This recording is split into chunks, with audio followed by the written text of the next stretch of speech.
ነገር አላደረኩም እኔ በትይሻለሁ ልጁን ጠርተዋል እኮ በቃ ምን እንትን ማለት አያስፈልግም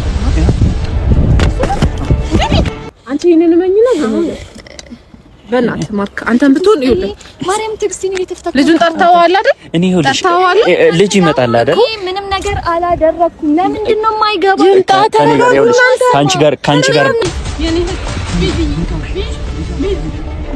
አንተ ዞር በል በእናትህ ማርክ ቶሎ በል ውሃ አምጣ በእናትህ ቢዚ አዎ ዞር በል በእናትህ ዞር በል ልጅ ተወርቃ ምን ብለና አንተ ቢዚ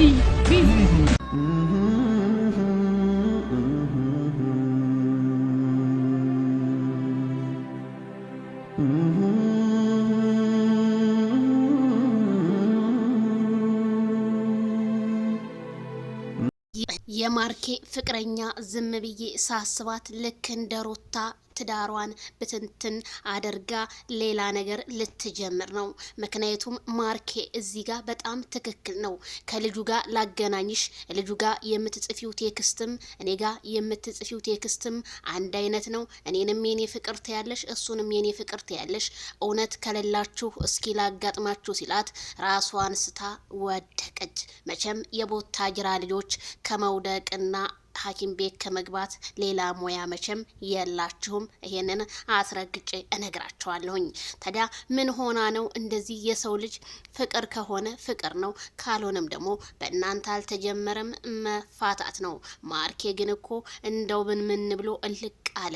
የማርኬ ነገር በጣም ያሳስባል። የሩታ መከታ ሲሉት የነበረ እሱ ደግሞ በፍቅረኛው ተጠምዶ ይሄው ያዙኝ ልቀቁኝ በማለት ነገሮቹ ውስብስብ ውስጥ ገብተው እንኳን ለሩታ ሽማግሌ ሊሆን ለራሱም ሽማግሌ ይፈልጋል እላቸዋለሁ።